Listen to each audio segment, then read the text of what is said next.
সমাবেশকে সামনে রেখে গুরুত্বপূর্ণ নির্দেশনা দিয়েছে মার্কিন দূতাবাস।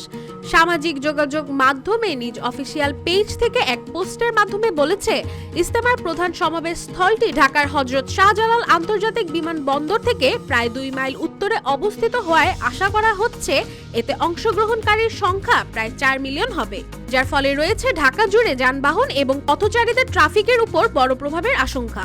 এমনকি সীমিত হতে পারে ঢাকার বেশ কয়েকটি প্রধান সড়কে যানবাহন চলাচল। তাই বিশ্ব ইজতেমার সময় প্রত্যেককে তাদের ভ্রমণ পরিকল্পনা পর্যালোচনা করা উচিত। শুরু হয়ে গেছে বিশ্ব ইজতেমার ৫৮তম আসরের প্রথম পর্ব। বরাবরের মতো এবারও টঙ্গীর তুরাগ তীরে শুরু হয়েছে ধর্মীয় এই আয়োজন।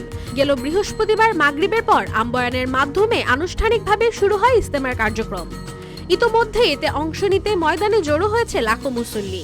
জানা গেছে, আজ শুক্রবারকে কেন্দ্র করে সকল মুসল্লি একত্রিত হয়ে একসঙ্গে জুমার নামাজ আদায় করার পরিকল্পনাও করবেন।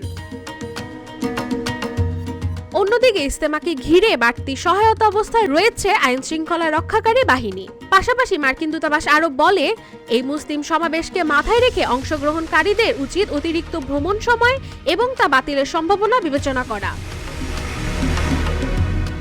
দূতাবাসের পোস্টে বিশ্ব ইজতেমা সংক্রান্ত আরও কিছু বিষয়ে বিশেষ গুরুত্ব দিতে বলা হয়েছে, যেমন ভ্রমণ পরিকল্পনা পর্যালোচনা করা এবং অতিরিক্ত ট্রানজিট সময় বিবেচনা করা, বিমানে ওঠার সময় যথাযথ পরিচয়পত্র এবং বিমানের টিকিট সঙ্গে রাখা, বড় সমাবেশ বা বিক্ষোভের সময় অতিরিক্ত সতর্কতা অবলম্বন করা, এমনকি জরুরি প্রয়োজনে তাদের সঙ্গে সরাসরি যোগাযোগেরও নির্দেশ দিয়েছে মার্কিন দূতাবাস।